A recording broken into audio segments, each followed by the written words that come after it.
Good afternoon, everybody. Welcome to the CTD webinar, AT and App Support for Executive Function, Middle School through Post-Secondary. We are pleased to welcome Diana Petschauer and Stacy Driscoll today, and I'm going to pass it off to them and they can get started. Great, thank you very much, Anna Maria. And just waiting for the share button to pop up on my screen. I'll be sharing my audience with you very shortly. So welcome this afternoon or this evening, depending on your time zone. Thanks for joining us today. I'm Diana Petschauer. As mentioned, I'm a resident certified assistive technology professional and founder of the company Assistive Technology for Education. I'm co-presenting this evening with Stacy Driscoll, who will be introducing herself shortly and getting you started. And we have a lot of information to share with you. I want you to be aware of the two handouts that should be available to you on your screen. The first is the Google slide presentation, and this is just a collection of information about this evening's webinar, as well as the link to the Google Doc, which should also be on your screen. The Google Doc handout, it will look like this, the Executive Functioning App Matrix. And Stacy and I will both be presenting this afternoon on apps and assistive technologies from this handout. We won't have enough time certainly to address all of them, but it's a phenomenal resource for you to refer back to and for you to have saved in your Google Drive or any resources that you need after tonight's training. There will also be an evaluation at the end, certainly question, survey, and evaluation at the end. Please make sure that you take time to fill that out. Webinar is certainly free to you from CTD, Center on Technology and Disability, and we certainly love your feedback to know if you appreciate webinars such as this one or what other types of training you're looking for. So we are going to get started. Again, just a little background about Stacy and I. We're assistive technology professionals. We travel throughout New England as well as nationally for assistive technology assessments and training, professional development workshops, and larger workshops. We will be at ATIA next week with some of our other consultants. If you're going to be there in Orlando, check out the schedule and hopefully meet up with us at some sessions or at a pre-conference. And I'm going to turn it over to Stacy now to get us started with this afternoon's training. Okay. Good evening. My name is Stacy Driscoll, and I am a consultant with Diana at AT for Education. I also work for the New Hampshire State AT program. Every state has an assistive technology program, as well as doing some consulting on my own, as well as a lot with Diana, which has been wonderful for me. So I'm going to start out talking about some apps for the iPad and also talking about the accessibility features. We talked about in the document that you have, you can see that there are the prices for the iOS app as well as Google. I tend to recommend apps for Apple much more than Android because Apple does a much better job with the accessibility features, developing things that are really good for someone with a limitation, disability. So the iOS, because that is a closed market, do tend to be much better apps than Google, where anybody can make an app and put that out there. That isn't to say that there aren't some good Google Android apps, but for the most part, a lot of these great apps come on the iPad, iPhone. So we're going to be talking about some of these apps. I'm going to start out with what comes standard on the iPad and then move into some other apps. So thinking about the calendar that comes standard, you can always know the date. You can see on my screen here that it's always going to tell you it's the calendar. You know what the date is. We know it's Wednesday. We know it's the 20th. So by clicking on, I'm between my computer and my iPad here. So looking at the computer, we are looking at the iPad and the calendar. You can see the date. The date is in red. We have what we need to do for that day.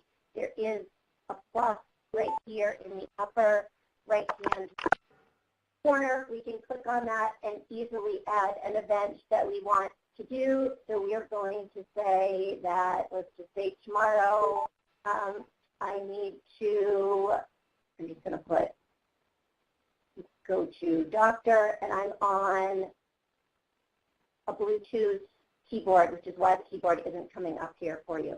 I can add a location. We can see the date that I want to do that. I can just slide up that I want to do that tomorrow. I want to do it at 3 p.m. It's going to end at 4, and just by sliding up, I can set an alert.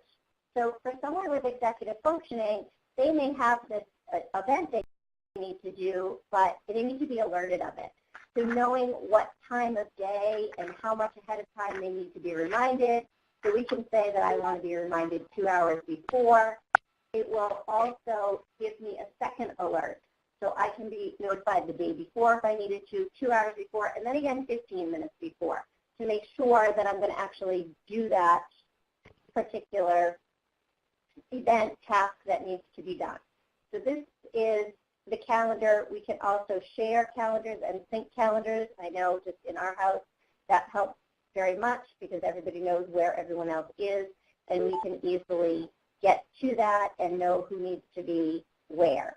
So we have the calendars, and then we can also look at it in a day view, a week view for the whole month, and then the year. And just by clicking on a date, you can get to that particular day.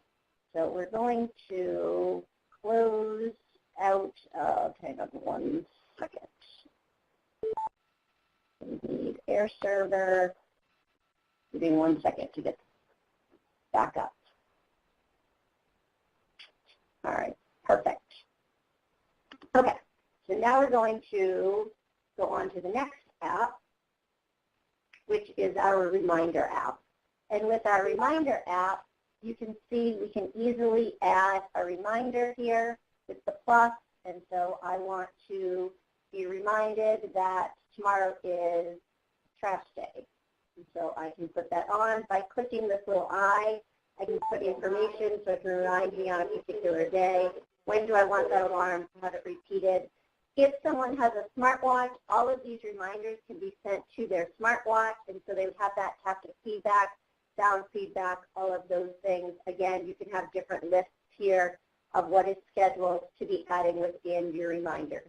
I will say that sometimes the reminders, they don't disappear. You sometimes have to go through manually and delete them. So once you click it off as done, it doesn't necessarily go away. So that can become cumbersome for somebody. So just a warning of that automatic reminders that come standard. So also looking at the settings and our notifications.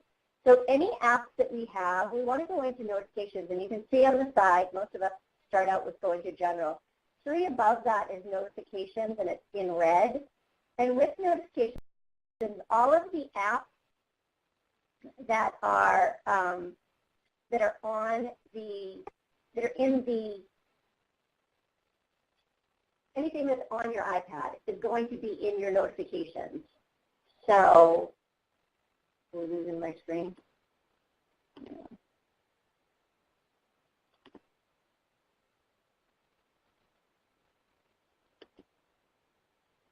Okay, so they're all going to be in your notifications. So by going through and looking at the app, we're going to look at the app 3030. So if I close notifications, if I set a reminder in that, I'm not going to hear anything from that because it is turned off. So if I turn that back on, I can show it in my notification center, which is when we pull down from the top our notification. We can turn on the sound, the badge icon. We can show it in our lock screen. So if our screen is closed, it's still going to show us that we have a reminder. This is what's really important. At the bottom, it says the alert style when unlocked, and so it gives us none. So if you set it for none, you're not going to have, it's not going to alert you with any visual. If you set it for banner, which is here in the middle, it's going to flash at the top and it's going to disappear. So anyone with an executive functioning dysfunction, that banner is going to show and it's going to disappear, and that reminder is gone. I mean, I know myself, something pops up, you see it, and then you're on to something else. The thing with alerts is it shows up in the middle of the screen here, and then you have two options. You can dismiss it, or you can say you should go to the app. And so then you would be able to click and do and cancel whatever, or put on a snooze for whatever it is that is your alarm. So putting on alerts at least makes you physically do something and makes the student physically do something to acknowledge that alert. If you have none or banners, they can easily ignore it. And having it show on your lock screen here, if that alert comes up, it's not going to disappear until you actually do something about it. So that's really important to have those notifications set. And so you can see on here some of my apps I have off because I have a lot on here because I show a lot of different things. I don't need it all reminding me. So I want to make sure that my notifications, the notification comes up in the beginning when you first start an app, and it will ask, do you want to turn notifications on or off? If you say no, this is where you go in order to change those notifications for what you want and how to change those. And then also those that are built in, like your calendar, you can see the calendar here and what we can turn on and off. We can look at just our upcoming events, how we want to be alerted of those. Invitations, so if somebody invites us to an event, we want to add it to the calendar. We can also be alerted to that and however we want that stated. So you might not want notifications of everything.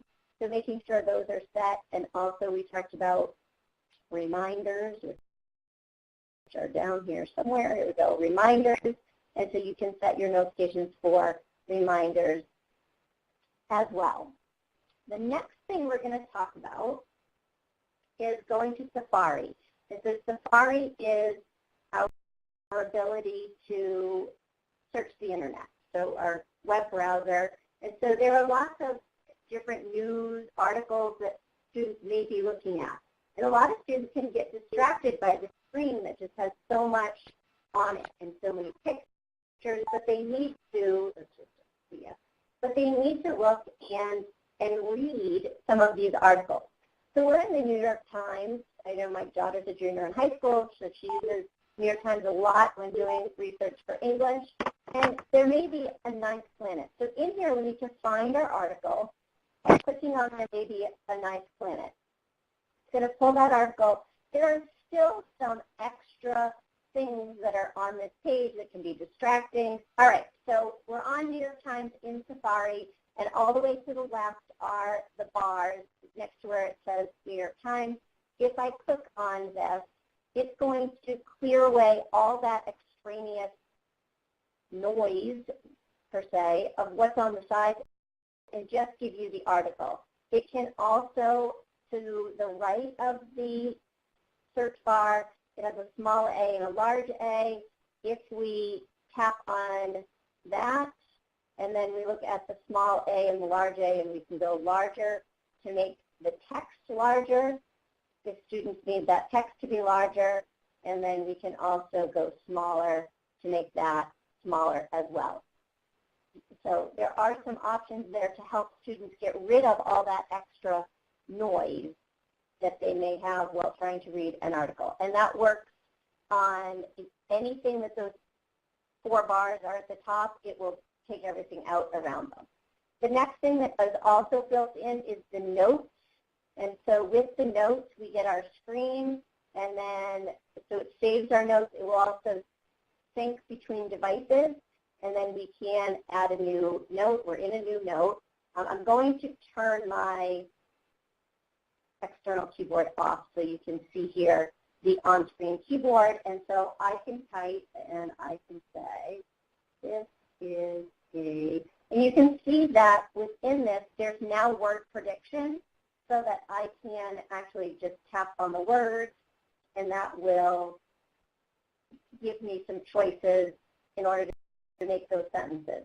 We can also change tapping the two A's here, whether we want a title, heading, bulleted list. We can also make check marks, so if we need to check things off and make a checklist, We can add pictures from our, we can either take a photo or we can add pictures from the camera roll in here, and we also can actually draw now, which is a new feature with the updated notes of iOS 9. And so now I have a pencil, and I can write my name. I also change the color, underline it, and then up at the left-hand corner, I can go back.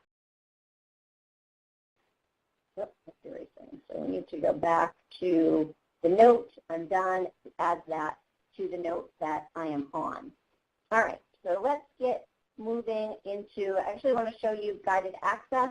My Play Home is not an app for executive functioning, but looking at our settings, and if we go to General, and then we go down to Accessibility, and then down, Guided Access. I turned Guided Access on.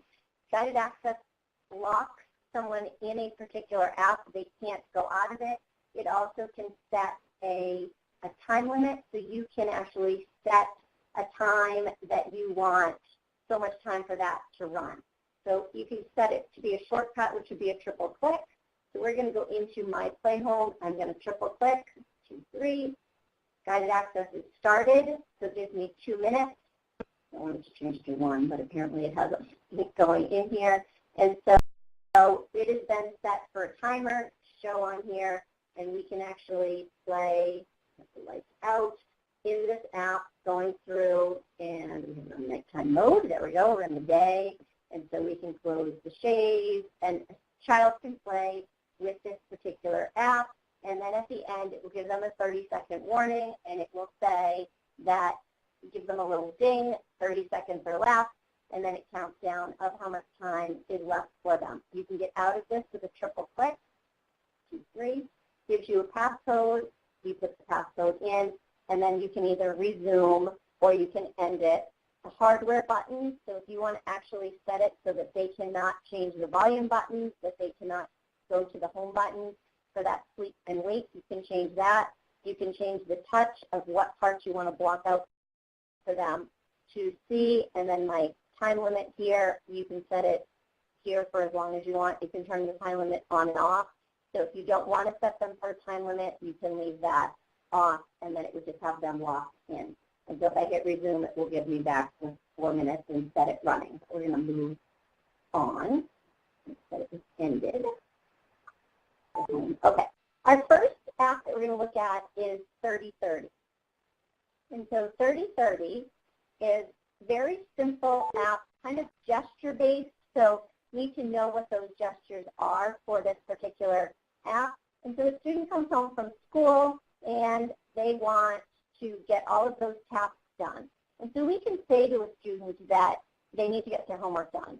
But thinking about that, what are all of those sub-steps? That's like in the morning saying to us that, get ready. Well, what does that include? And that includes getting dressed and brushing your teeth and eating breakfast, which even eating breakfast has a whole bunch of sub-tasks. Getting ready in the morning and showering and picking out your clothes and doing your hair, lots of different sub-tasks. So saying to a student with some executive dysfunction that they need to do their homework is much too overwhelming. And so this breaks down that homework task for them, and you can make whatever tasks you want that they need to do and gives them a timer for each. So when a student gets home, they might need to eat snack. I said 18 minutes for that, whatever is reasonable. Get their materials for their homework. So I gave 5 minutes for getting their materials for their homework. In order to add something here, you pinch 2 fingers, but you go out. I sometimes use 2 separate fingers. So it's automatically set for 30 minutes, but we can change it. So after they get all of their materials, so we want them to then work on math. And we're going to set that time. We don't think they really need to do it for 30 minutes. This might be a young student, so maybe we're going to say that they're going to do it for 20 minutes. I'm going to lower that. And I'm going to try this again. So math. Okay. And then we want to change this. Okay, I had to hold on to it a little bit longer. So we're going to say 15 If you just do 15, you'll end up with 15 seconds, so you need to add those 2 zeros. And then when I click done, it's going to add that there. So you can see that it gives you a timer for eating that snack. So when we hit play, it's going to actually start. You can see that it's actually giving you a visual of what 18 minutes looks like. So we're not going to run through this, but you can see how that's going around 18 minutes. If we need to add 5 minutes with the scratch, you can also lock it so the student doesn't see those tasks. And then when we're done, we can swipe it to the left and it goes to the bottom, so we could reuse this. If we want to delete this and say that we're completely done, we swipe to the right. So we're going to say we're done with that. It goes to the next step, which then gives us 5 minutes. And so we can just hit that and it's going to start counting down there. And again, they can see the visual. So we're going to go out of 30-30. We're going to go to Choice Works, which is one of my favorites. And so, a little distorted on my screen. I'm not sure if it is on your screen. So this actually comes portrait, not landscape, on your iPad. This is the schedule that is here, and I'm going to turn on my speakers. Hopefully we won't get any feedback so that you can hear what this sounds like. So it will actually read the schedule for you. My nighttime schedule, first I need to eat dinner, take a bath, put on pajamas, brush teeth. Okay, so I just stopped that. It goes through. We can set a timer for any of these tasks that we need, and then after we're done, all done, we move it over. So this is kind of childish. It comes with all of these icons. It sets it up very easily. It reads it all in this child's voice. But we can also add our own. So I made one for planting flowers, and it actually has my voice, and I recorded my voice doing this. So my schedule, first I need to. First, we are going to collect tools. Next, we are going to find a good spot. So we are going to dig a hole. My schedule, first I need to. First, we are going to collect. Okay, trying to stop it. There we go. Okay, so you can see that anywhere that I added my voice, I cannot change it for the beginning itself, but then as I move these over, all done. It's going to have my voice. It's going to say all done in the built-in voice as well.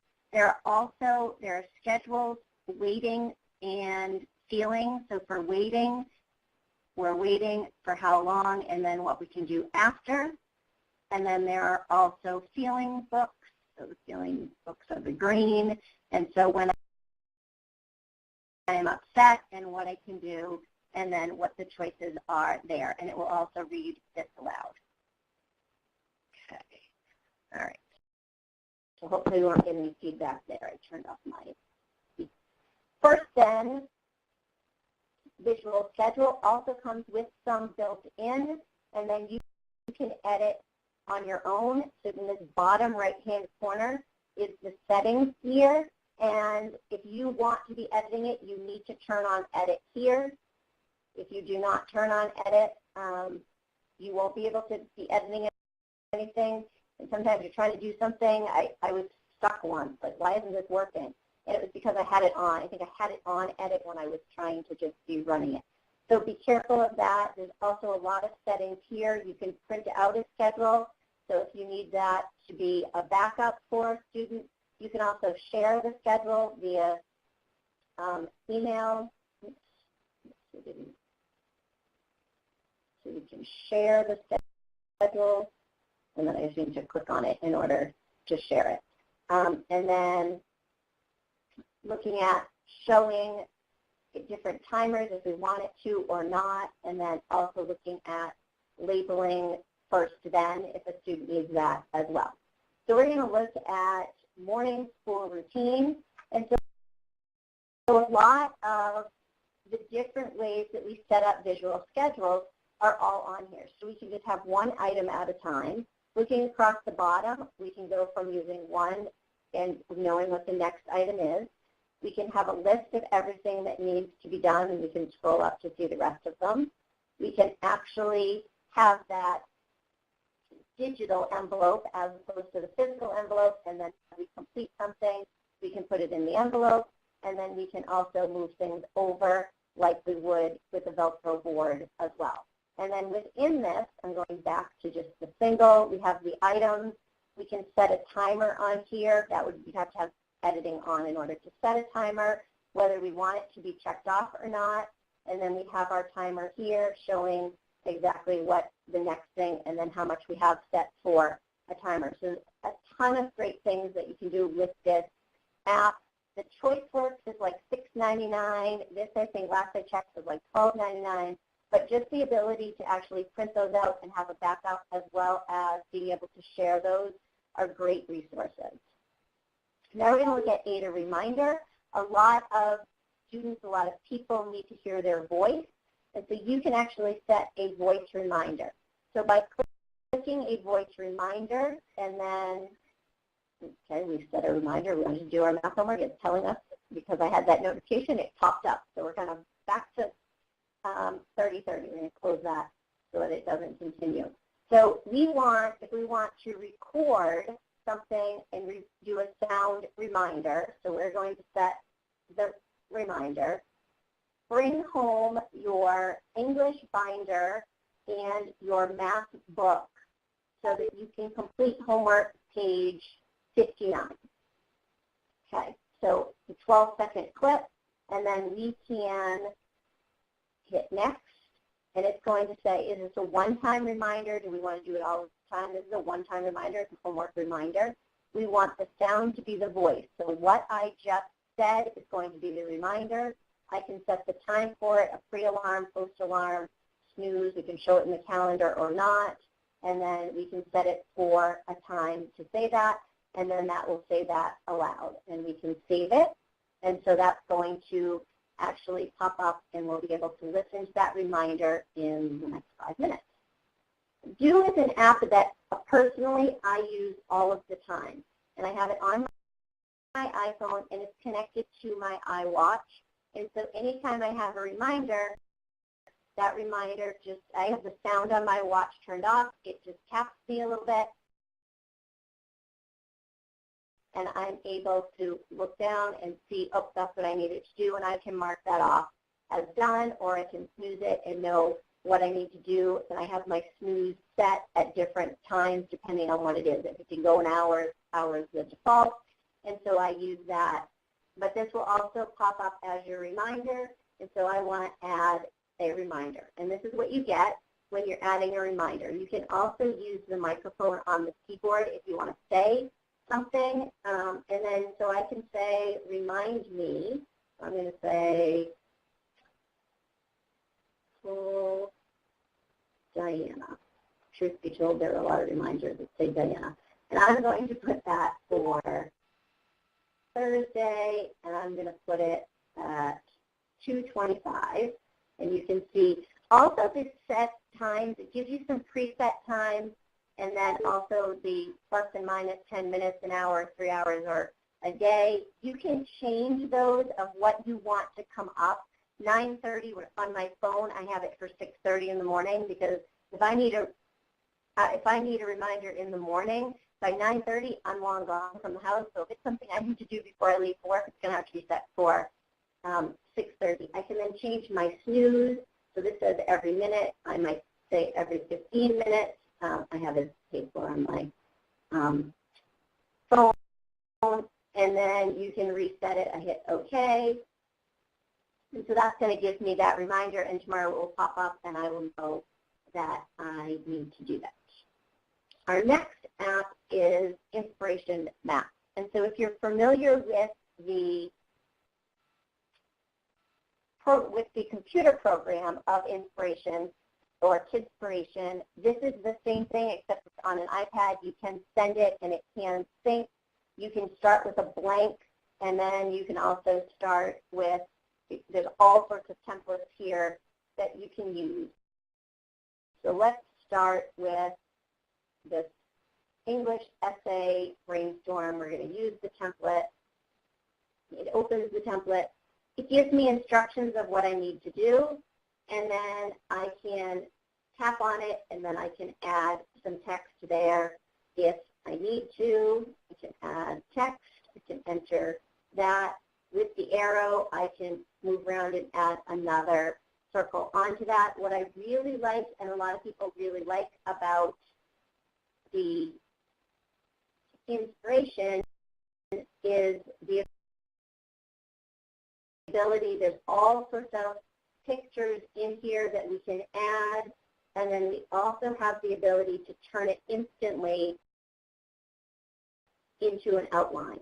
So just with that click, you can see in the top left there's an arrow to go back, but there's also the circles.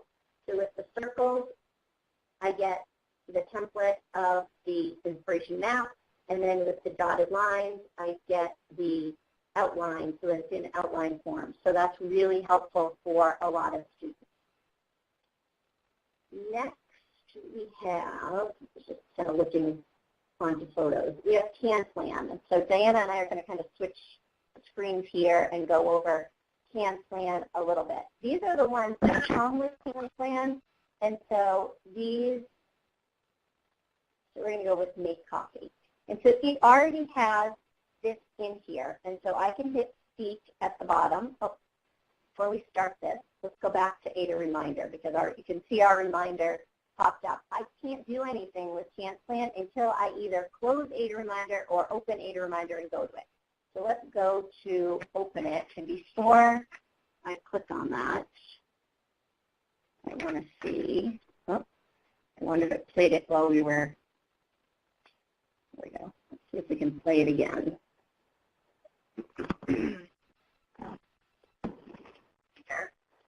Bring home your English binder and your math book so that you can complete homework page 59. Okay, so you can see that that voice reminder is still there. I'm sure that that played when I still had the speakers off, which is why we didn't hear it play. So now we're going to go back to CanPlan, and we're going to make copy. And so we can hit Start in the bottom right, and it will go through. It also allows us in the bottom left to go back, and it gives you the directions that are written, and then you can speak it. No coffee, cold water. Okay, and then we can go forward. Interesting with that. And then looking at all of the tasks, you can also add, I'm not going to pull my screen back up because Diana's going to share hers, but there's also the add task at the bottom, and then you can go through and make your own board, adding tasks, adding step-by-step, scheduling the task, and then it will give you a reminder as well. So Diana, if you want to go from there. Yep, sounds great. I will pull up my screen as soon as you stop sharing. I will share mine, and I will continue with the participants this evening. I'm going to show you a few more iOS apps for the iPad and iPhone. Just going to. I am having trouble figuring out how to stop sharing screen. Okay, got it. There we go. Got it. All right. And I'm going to start sharing my screen. And what you're going to see first is the Google Slide presentation. Again, some of you have been asking about the links for the Google Slide presentation. This is what you will see when you download it. There's also a link in the bottom left of your screen for the handout, which is the handout to many, many apps and assistive technology. The link to the name of the app and to find it in either the App Store for iOS or the Google Store, because we'll be showing some of both this evening. And we won't get to all of these, just so you're aware, but you have this wonderful resource, so be sure to download them if you're looking for them. Get some great videos, and also a feature matching table at the bottom there. So you have both of these handout links in the bottom of your screen currently. And now I'm going to share my iPad screen so that I can continue with CanPlan and a few other Apple or iOS apps for the iPad. I'm just starting Air Server here so that you can see my iPad screen. Sometimes I touch my computer screen thinking it's going to control my iPad, and I don't have such magic. So now we're going to continue with CanPlan. That's the icon to the top left there. And as Stacy mentioned, this is a really great app for students or adults or young adults who need assistance with scheduling a sequence of events for a particular activity or a task. So certainly having the ability to have the option of step-by-step, for example, charge my phone or wash clothes. They can walk step-by-step with pictures or a video as well as the text, and they can hear that text out loud. It can be synthesized speech. Grab detergent from cleaning faucet. Oh, we just lost air server there for a minute, it looks like. I'm going to try and bring that screen back up for you. Ah, there we go. Hopefully everybody can see my iPad now. Sorry about that. It disappeared on me, for example, second there as well. And the other great thing about CanPlan is that you can certainly schedule your own activities. So you can start a task, and you can name that task, of course. You can choose a photo. You can take a photo with the iPad itself or with the iPhone, or you can use a photo that you already have, which is great.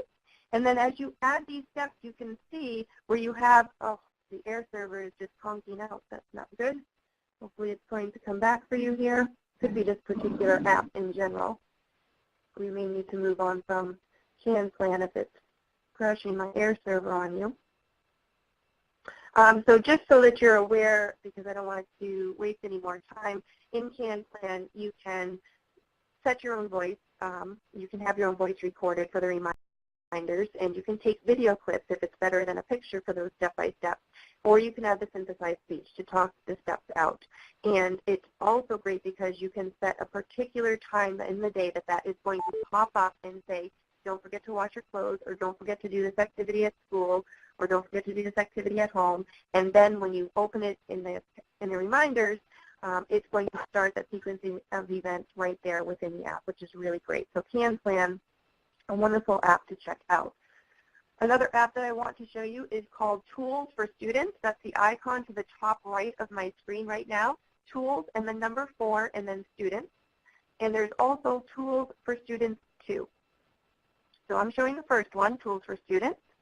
25 graphic organizers, some you're very familiar with, I'm sure. Main idea, cause and effect, KWL, compare and contrast. And this is, again, the option to have a digital graphic organizer for the student to fill in on their iPad. A lot of times, students or adults with difficulty with handwriting, we offer them graphic organizers. We offer all students graphic organizers. That's wonderful. But many times if we offer them a paper graphic organizer, it's just as difficult for them to fill that in. So why not offer the option of a digital graphic organizer? And certainly with the iPad and the accessibility settings, there's so much that's available to them. So of course they could type into this graphic organizer with the on-screen or an external keyboard. Many of you who have attended previous webinars or trainings of ours know that there's now third-party keyboards that you can download. You access them by tapping on the globe once you've downloaded those keyboards. So it's no longer just the Apple iPad keyboard that you have access to.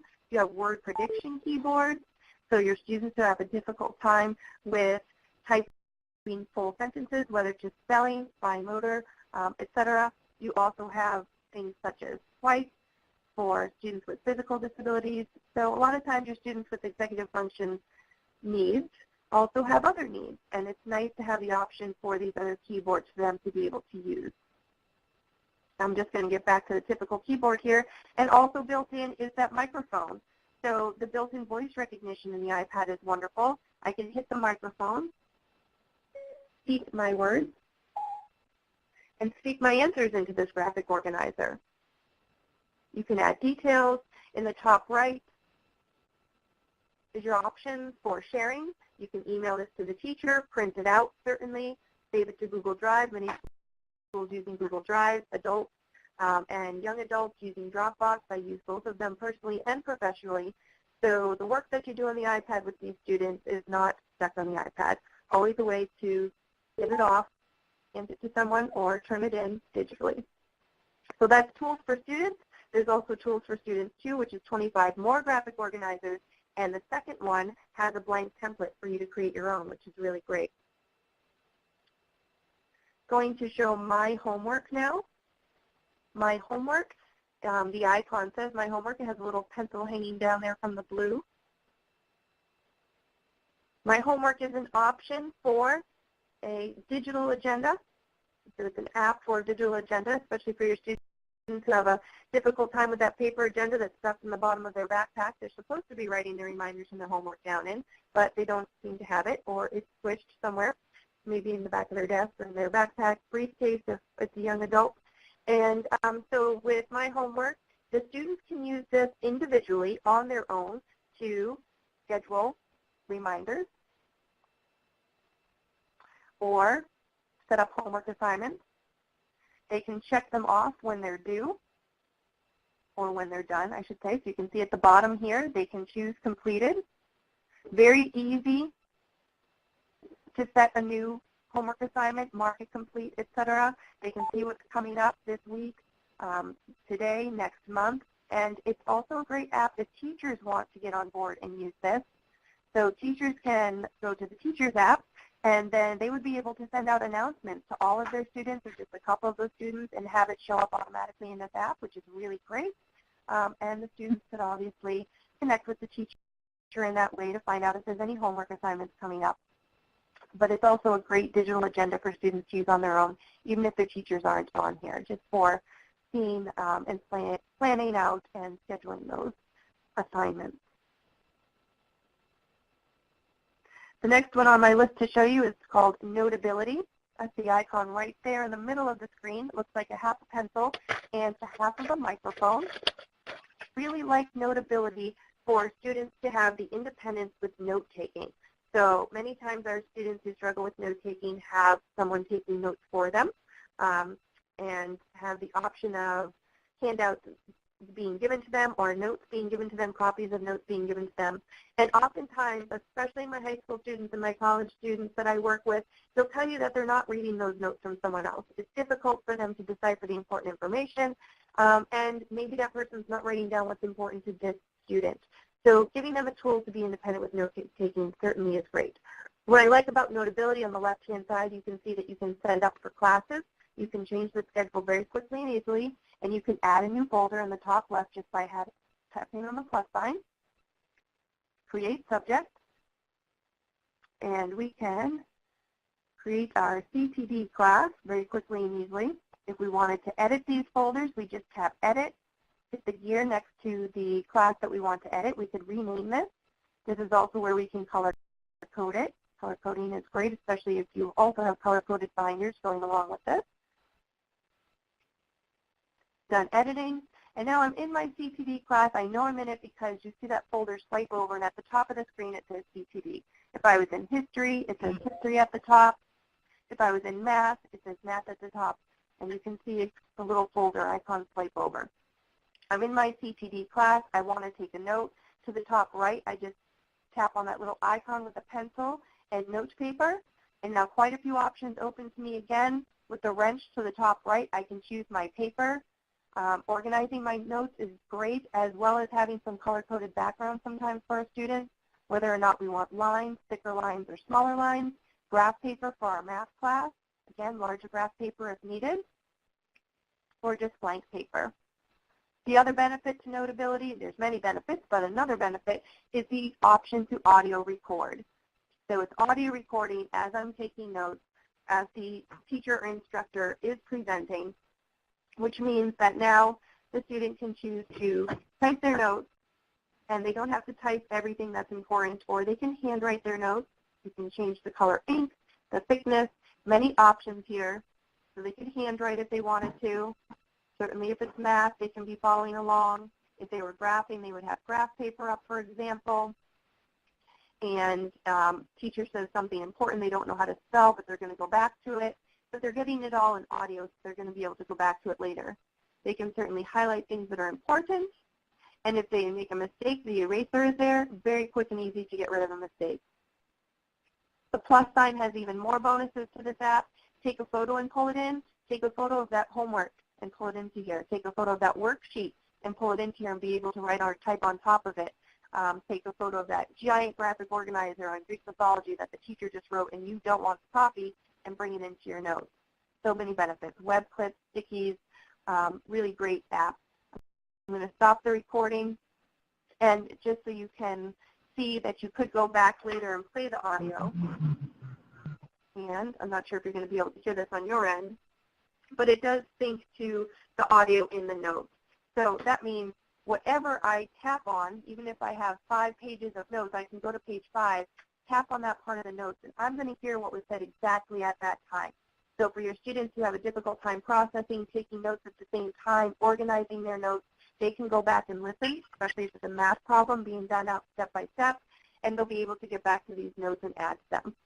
Again, sharing options are wonderful in this app. Save it to Google Drive, Dropbox, email, save those recordings in iTunes. That is Notability.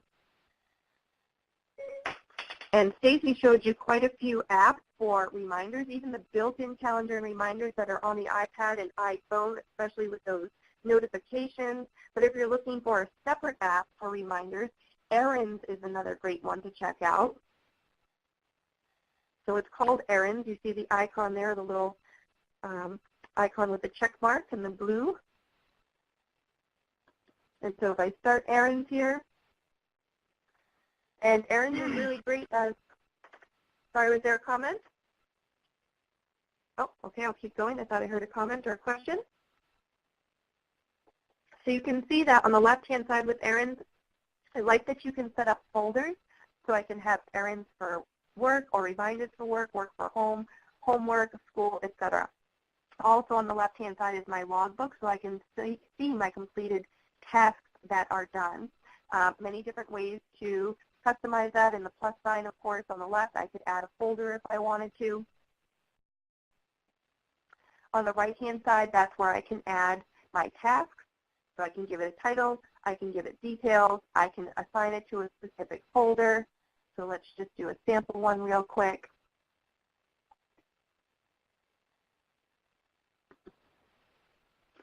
And now you can see I could put my notes as a checklist. I could add a photo if I wanted to, due date and time, alert. And the great thing about the alert is you can have your reminder to nag you. So maybe you're the type of person like me. I get a reminder to do something, and then I got caught up doing something else, and I forgot I got that reminder. So I need that nag. I need to hear every minute or every 5 minutes or maybe every hour, go back and make sure that you did that particular activity. So I like that feature of this app. Many great features to check out with Errands, and many options in your settings to customize the appearance in your tasks and so forth.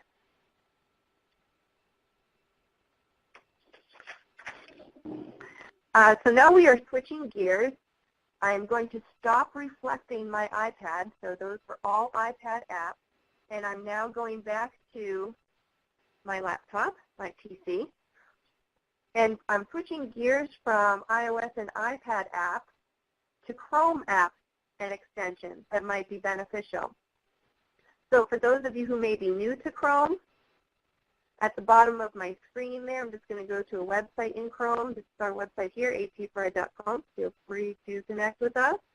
And so at the bottom of my screen, hopefully you can see this as well, is the little beach ball, the little icon for Chrome. Chrome is a web browser, just another way to get onto the internet, just like Internet Explorer or Firefox or Safari.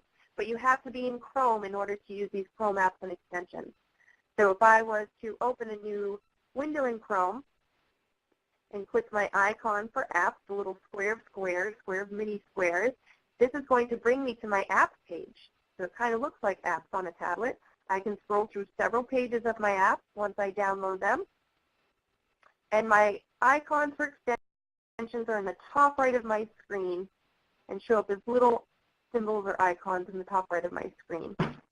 The main place where you're going to download these apps and extensions, and again, that app matrix has a link directly to these apps that we're talking about, and will bring you either to the Chrome Web Store or to the iOS Store if you're on an iPad, you want to download on your iPad.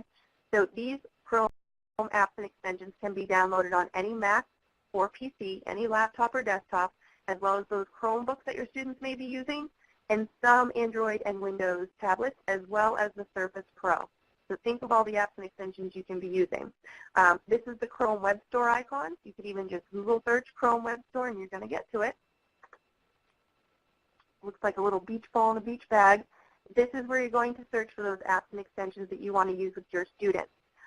Certainly feel free to download the ones we're recommending, but come back and search here when you have time. There are so many free and low-cost apps for education here. That's why so many schools you hear going Google.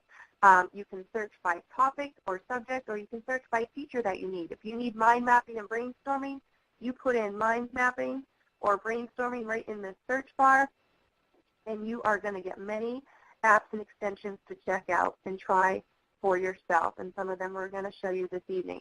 So definitely make sure you check out the Chrome Web Store, because this is not an exhaustive list, but hopefully you find it a decent one. And so the first one that I want to show you is called Session Buddy. And so you can see at the top of my screen, I have many, many tabs open. I have so many tabs open. I have websites open. I have my calendar open.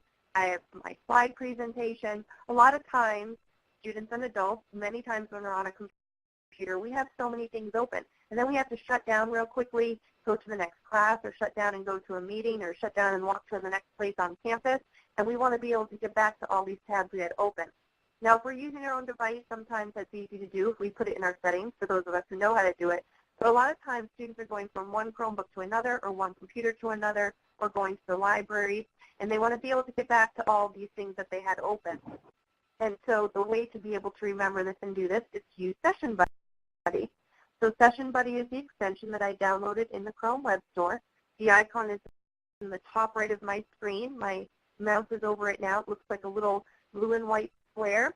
And the brilliant thing about Session Buddy, when I click on this, is now it's listed all of the windows that I have open, no matter what it is and what I was working on. Now in the top right of my screen again, I'm hovered over the Save button. I can save this session. So I always put in the date and perhaps what I was doing at that time. And then I click OK. And now you see to the left here, I have my saved sessions. So now I can go home or go to the next class or to the grocery store and come back. And when I reopen my Google, I'm going to go to my Session Buddy, and I'm going to look for that saved session, and I'll be able to click on any one of these links to get back to what I was doing at that time. Really, really great for organization and for memory, and for students to keep track of those things that they were doing and those websites they were on. The next one that I'm going to show you is called Connected Mind. I'm going to show you Connected Mind and Lucid Chart. So again, on my main apps page is where I have my apps downloaded. Now, apps and extensions, you get them both from the Chrome Web Store. Often I get asked what's the difference between them. An app is a standalone. You click on it, it launches, it does its own thing. An extension, which are the tiny little icons to the top of my browser here, many times they affect the website that you're on or what you're doing. So they're an extension of what you're doing. Again, they both are being downloaded from the Chrome Web Store, same place. They just act a little bit differently, and they're going to show up in a different spot. So Connected Mind, little icon here, it looks like a head in the brain with all those synapses connecting. Connected Mind, when we click on this app, is a great app in the Chrome Web Store for mind mapping and brainstorming. You can start with a blank page, of course, add shapes, and what else I like about this is that you can add pictures. So if students are researching a particular topic, they're going to write a paper, maybe they save some images first to their pictures, and then if they do that brainstorm and they want to map out how they're going to write that paper or do that project, they can use images instead of shapes. And a lot of students are really great visual learners, and that's a nice feature for them to be able to do. The other one that I wanted to show you, and again, if you search for mind mapping or brainstorming in that web store, you are going to get so many others that you might find even better than these. So these are just suggestions. This one is Lucid Chart for Education. I have a lot of teachers that love Lucid Chart. Similar to Connected Mind, you can start a brand new mind map if you want to. I'm just going to sign in with my Google here. It's nice and fast and easy. Your students can do the same. You can start a brand new mind map, but what I like about Lucidchart is that they have this. They have this great resource of digital templates or graphic organizers already here for you to use with your students in digital format, again, so that they're able to type into it or use assistive technology. So Venn diagram, 5 Ws, persuasion map, etc. You can pull up the story map, and now they have access to this graphic organizer to fill out digitally. It's pulling up here slowly, loading. There we go. Or they could create a brand new mind map with the shape on the left-hand side as well. So some great options there in Lucidchart for education. Next on my list to show you is My Homework and My Study Life. Those are the two icons at the bottom of my screen here. So My Homework I showed you on the iPad. It's very similar in Chrome. And there's also My Study Life. I have some students that prefer one over the other, but they're both free, great to use. So again, it's the option for a digital organizer here. I'm just going to downsize the back of my screen so that doesn't confuse you. So it's a digital organizer or online agenda, again, with the calendar view, the homework view, the option for connecting with teachers, announcements, and so forth. And again, for the students who are just going to be better at pulling up this agenda, typing it in, moving on to the next class, running across campus, this is so much easier than digging for that paper agenda and trying to jot it down and then losing that or losing the piece of paper that they wrote it down on. If they have this, they pull it up, they write it down, boom, it's following them, it's with them digitally, they can carry it with them. So I really like the idea of a digital agenda. I have a lot of students using that. And on to Google Calendar. So this is just a built-in Google Calendar. So many people are using this already. Very quick and easy to use, built-in, free, can't beat free. And again, it's just the option for the view for the day, the week, the month. You can see what's coming up. You can just view the day if you want to, or the week. Setting appointments, very quick and easy. You can edit the event. And when you edit the event, this is where you have the options for where is it going to take place, a description, color coding it. I love that you can color code Google Calendar. And also if you want to add any guests. So many times for perhaps middle school students, when they start to use Google Calendar, it's nice for them to add guests such as their teachers if they're going to be invited to a meeting. And likewise, teachers can invite students or set reminders and invite the students, and then it's going to automatically pop up on their calendar. So maybe they need a little learning time to learn how to use Google Calendar, and it's going to start off with the teacher inviting them to meetings or inviting them to reminders, and then it's going to end up being the student setting those reminders on their own individually. To-do list. And I'm just going to open up a new window to get to here. So going back to my apps again, these are my Google apps, and I want to show you the one called To-Do List. And again, don't forget all of these are listed on your handout with a link to get to them in the description. So here's the icon here for To-Do List. I like this one in particular because it's so simple. It's just a nice, clean, simple interface for students who need simple or adults. And so it's like sticky notes, but better. And you can create a new list just by typing it in at the top and hitting create. And then you can add to a list just by typing into that list. So maybe I have reading to do, typed in reading, add to my first list. I like this setup because, again, I like to see side by side what I have today, what I have this week, what I have this month. I probably switch these two around here, these two particular lists. So for a student who needs help with that planning, what's the most important to prioritize? What do I have coming up this week and what do I have coming up this month? Maybe one of the lists is after school for after school activities. You can check it off after you've done it. You can move it in priority. So prioritize what's next, and of course you can delete it off your list when you're done. So again, something to remember, these apps and extensions, they follow the student's Google account. They follow the Google login. So if the student is using these tools at school on a computer, and then they go home and they have their own laptop or their own Chromebook and they log in, all of these are waiting for them. It's linked to their account. It's really great. They go to a public library and they log in, all there, friend's house, etc. I really like Chrome apps and extensions because of that flexibility. They don't have to have the same device with them. They can access it on any device from any location, and it follows their Google account. Something important to know is that these additional apps and extensions in Google Chrome, they're not going to work on the iPad.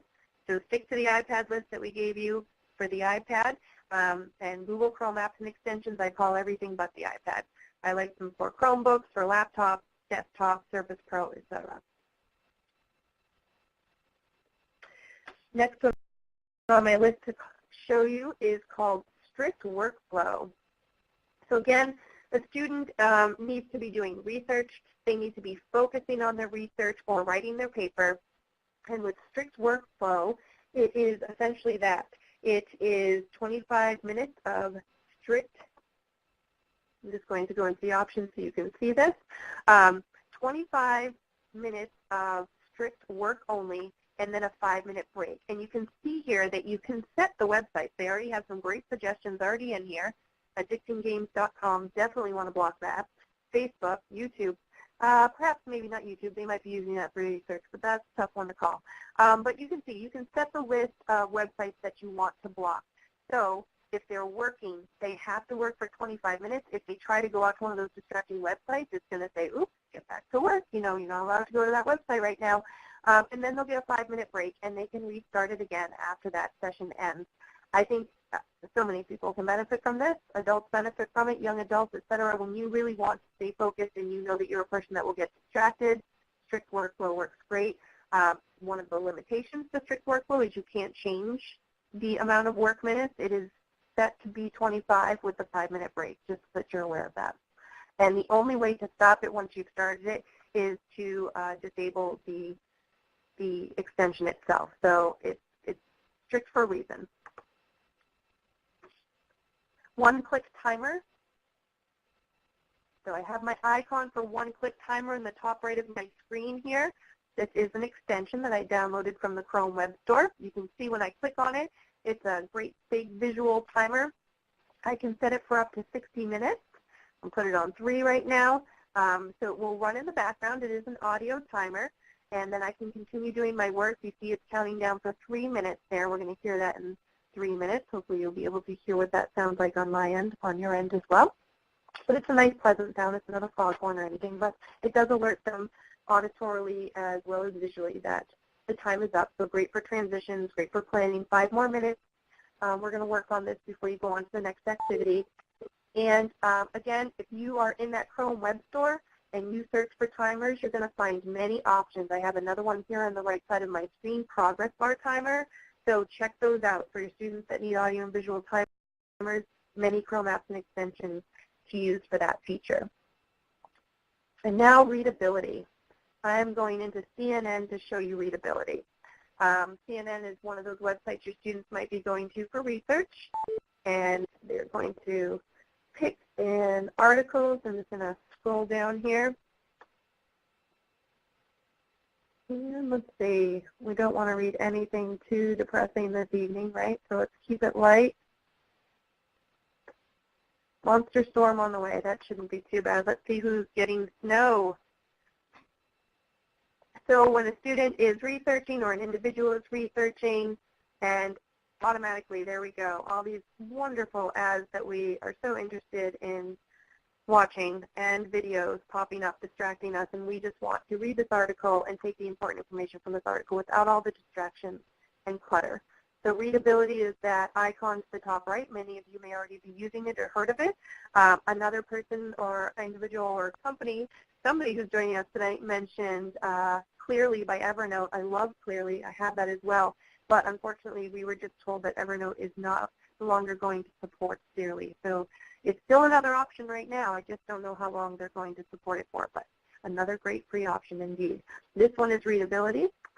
You click on readability and you have these options. You can read it now, save it for later, or send it to your Kindle. So some great features here. We're going to choose Read Now, and you can see it's cleaning up this website for me. Look how beautiful that is. So now I just have this nice, clean article to read and focus on. I don't have the videos. I don't have the ads or distractions. To the left-hand side, I have options for font. This is great for all individuals and students if you want to make the text font bigger, or if you want to have nighttime mode for high contrast, which is nice as well. Even for our students who may be low vision or just easily distracted, that's a nice feature. And the option to share, send, or download this article, or print it, and of course send to Kindle. All right, what's next on my list for you? Oh, my list is up, and I'm going to stop sharing my screen because I'm going to switch back over to Stacy now so that she can talk to you about some smartwatches.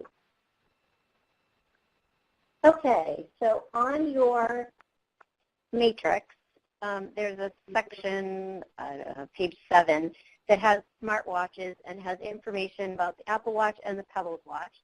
I've prepared 2 videos to show you about each of those.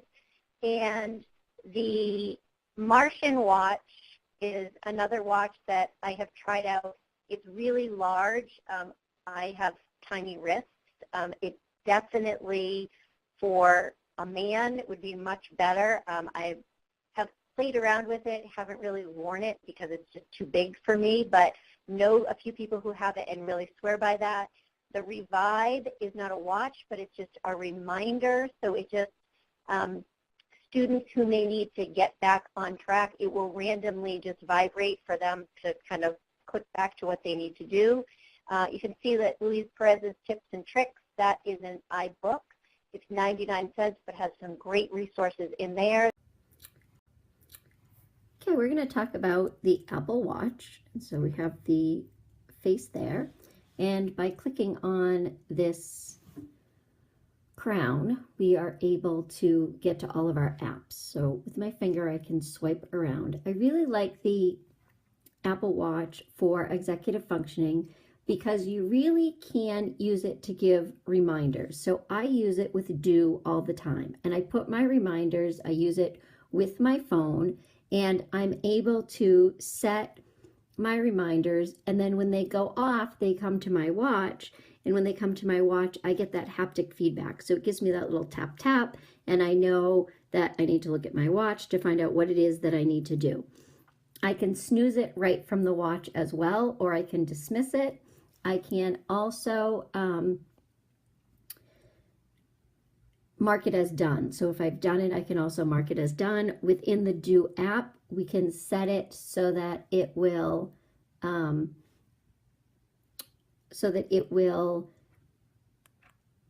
snooze at a certain amount of time. So it can be hourly, it can be every 10 minutes, things like that. I can also, within the Do app, set it right from my app if I want to hit a reminder. So I'm trying to keep my fingers out of your way. So I can hit this plus.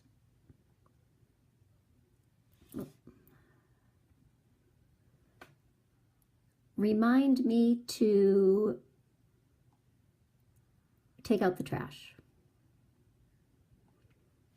I hit done. I could have just put take out the trash.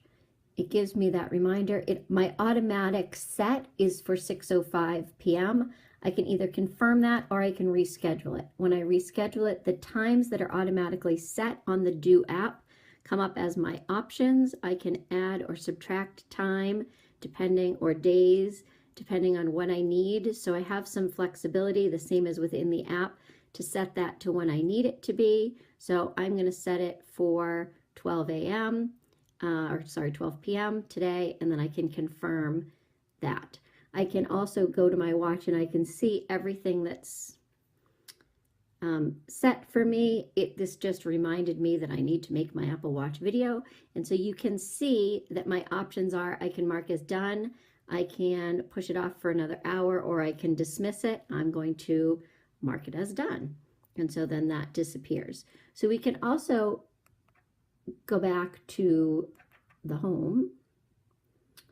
And when we slide down, this gives us no notifications, but if we have notifications of emails get sent to the watch, my text messages get sent to the watch, even my Facebook messages get sent. So lots of notifications. We can also set alarms from here. So from swiping up from the bottom, I have the option, my ringer is off. I can find my phone just by pinging my phone.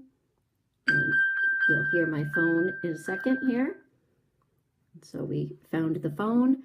I can also swipe. It gives me my activity for the day, gives me the temperature, gives me my calendar. I've set it of what I want to see, what is overdue and what I need to do. So I can check those out as well, and then as well as my heart rate. So I have those listed as well for that home page.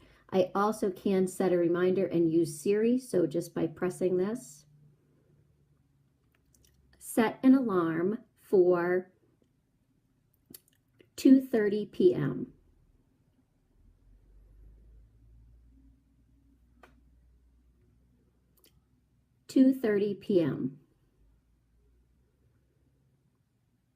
So it's setting my alarm.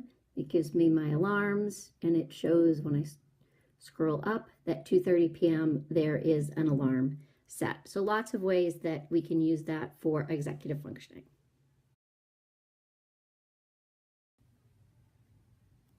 Now we're going to show a video of the Pebbles watch. So this is an older model of the Pebbles watch, and you can see that we can change the date, but we have our home button here on the left. I'm going to reach over here. And then we have our 3 buttons here for selecting. So we select with that middle button. So we have our music, and we can play our music from there, and we can hit this top button to play our music. We can also scroll. Actually, I'm going to go back up here. Center button. There aren't no music found, but you can see that we have our scrolling buttons and then our play button if there was music found here. And then to go back, we go from the left and it goes back. Now we can go to notifications. There aren't currently any notifications. We can go back here. We have alarms. Oops, sorry. I'm going to scroll down to alarms. I'm going to click on alarms. We have some alarms. We can turn them on and off. So if we click on the 12:37 p.m., it says off. If I click on that, I can enable, I can edit, or I can delete it. If I want to edit, I can go down. If I really want to enable, I go back up. The center button enables it, so you can see that that is now on as well. We also have options to do a new alarm and also to change our snooze delay. And then we can go back. We can change our watch faces, we can use a smartwatch, some settings, and then there are some pebblettes in here. And so with here, there's a calendar, there is a calculator. So if we want a calculator, there's a calculator. We can go back. There's also a stopwatch.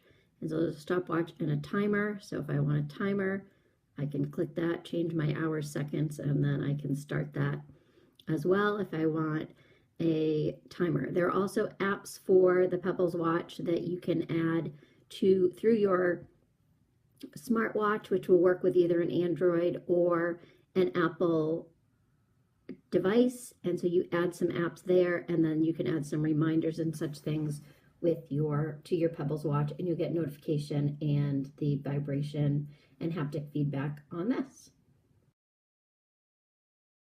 So you heard me say that this can be with both Apple and Android, also remembering that what I showed was what is from standard with the Pebbles watch, and that you can, just like the Apple Watch, add many, many apps that comes with Pebbles. And so if you look in whichever you have, Android or Apple, if you look in the App Store and look for something of Pebbles, it will show you all the different apps that you can download and that would then connect with your watch. So Diana, you want to continue?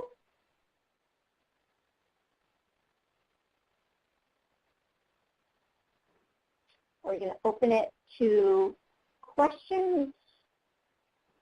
Oh, sorry about that. I was on mute while I was talking.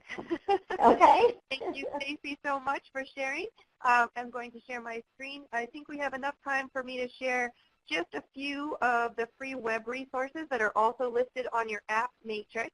And then we will open it up for questions. Before I show you the free resources, just because I was scrolling back to get an idea if there were any questions while I was presenting. When we present, we can't see the chat at the same time, just so that you are aware in the audience. So I was asked to compare Session Buddy, which kept track of all your tabs, to One Tab. So One Tab is another option for that extension. The additional benefit or difference, I guess, with One Tab is when you click the One Tab extension icon to the top right, what it does is it consolidates all your open tabs to one tab. This is great because if you have several tabs open at one time, it can slow down your computer significantly and just be distracting, and you can see that you have that list of all of the links that you were on to get back to, and you can restore them all or save the page. So it's similar to Session Buddy, so thank you for that question. And just wanted to point out, again, in your app matrix, you have several hyperlinks to all of these apps and assistive technologies, plus more that we won't get to tonight, and the free resources, as well as some great videos. And so I believe I have, there we go, nope, that's the, there it is. So the app matrix does have a link to Luis Perez's Apple Watch tips and tricks. So if you're interested in more great information on using that Apple Watch, you can download this in the iBook store, and it's really, really phenomenal with videos and step-by-step tutorials. So check that out. It is a hyperlink in your handout. One of the free resources listed is Simple Mind. So if you're just looking for another option for mind mapping and brainstorming, there is a link to Simple Mind. And also in the beta form right now, beta testing is EduSync, E-D-U-S-Y-N-C, EduSync. So there's a TeacherCal and EduSync, or EduCal rather, for the students. And what's great is they're essentially just building this right into Google and Google Calendar. So check out these videos, and it is the option for students and teachers, again, to share their calendars, set reminders, see what's coming up for homework, and get those announcements and so forth. And it's all free, so you can check this out. I really think that schools and students, educators, both can benefit from using EduSync, and there are a lot of schools that are trialing this right now. Cold turkey, and the option on the Mac for, or the equivalent on the Mac would be self-control, both of those links. So very similar to the other option, Strict Workflow, with it, which is an extension. These two are just web resources. You can get them on the internet in different browsers, not just Chrome. So fewer distractions, more free time. This is Cold Turkey. You can try their free version, or you can update or upgrade to their paid version. Block websites, block applications, improve focus. So again, on the PC, it would be Cold Turkey, and on the Mac, it is called Self-Control. And one more that I just wanted to show you is Remind, free, and easy way and safe way for teachers to remind students through text messages. So certainly it's not appropriate for teachers to just be text messaging their students, but they can set up an entire class, send out reminders for a test or homework.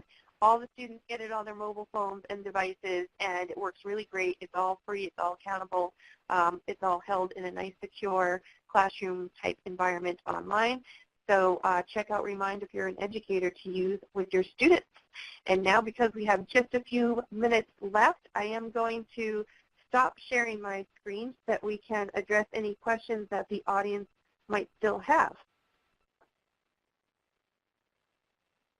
And please feel free to type your questions right there into the chat so that we can address them this evening.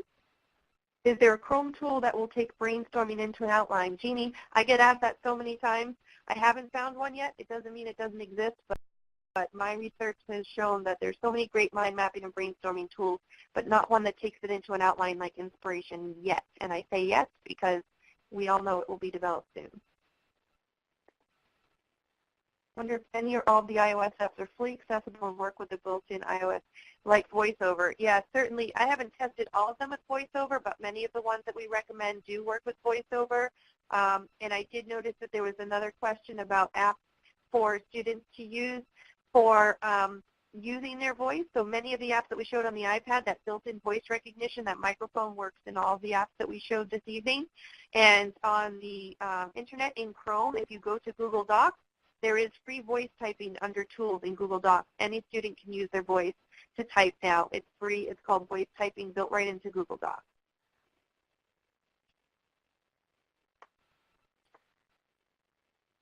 Is readability or something like it available for Internet Explorer Firefox? There are some add-ons that Firefox has. I don't particularly research the ones that are available on Internet Explorer Firefox. So tonight was strictly about Chrome and iOS, but maybe somebody out there in the audience who's a participant uses Firefox or Internet Explorer add-ons more than me, and Stacy might know as well. I don't know, sorry. Okay. If a student has an older iPad without the mic, there is a voice dictation option for Google. Yes, there is, exactly. Well, an older iPad, you could use the Dragon Dictate app, if you don't have the newer one. And yes, in Google Docs, there is the option for voice typing. And there's also an add-on for Google Docs called speech recognition. Both are free and both allow students to type using their voice. Trying to keep up with the chat here.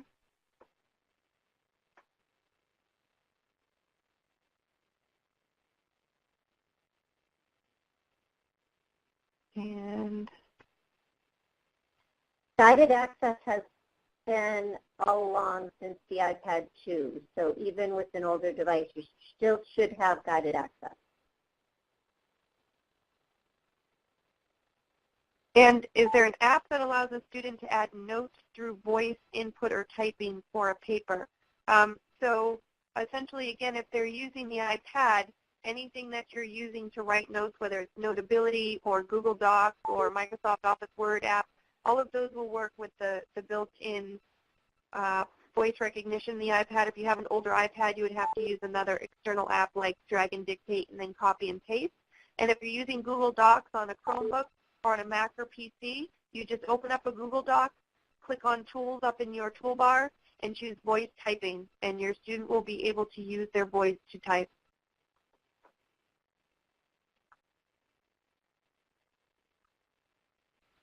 Lori asks, is there a way to have students fill out a scanned worksheet PDF on the iPad with word prediction? Notability, yeah. You can pull a PDF in and then they can fill it out on there, and I'm guessing that there would be word prediction there. Yes, so as far as filling out a worksheet on the iPad, I would recommend either Claro PDF or Notability. You can take a picture of a worksheet with the iPad and pull it in, and Claro PDF will do the OCR, optical character recognition. And then you would be able to use one of those third-party keyboards to use word prediction while typing into that worksheet, or you could use the voice recognition for using their voice to type into that worksheet. And just so that the audience is aware, we did another webinar as well as an online course for CTD, who is hosting this webinar for you this evening, ctdinstitute.org. It's called Apps Across the Curriculum. It is recorded there, so if you want even more iPad apps and suggestions, we did show Claro PDF and a few of the others that we're talking about now just through these questions. So if you're interested in viewing those at a later time, you'd certainly be able to have access to those also.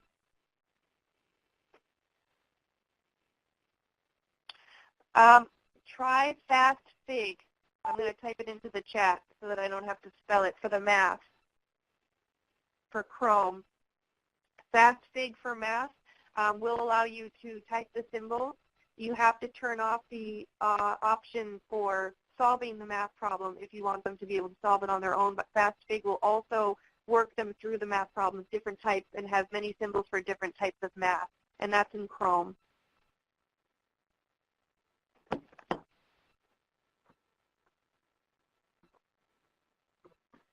So also adding the website. So if you signed up for tonight's webinar, ctdinstitute.org is where you did it. You go under the different tabs there for the courses in the cafe, and you will be able to find access to our previous webinars and courses on more apps across the curriculum and devices. Anything for typing math that also reads out loud? Alice, are you asking for iPad or Chrome?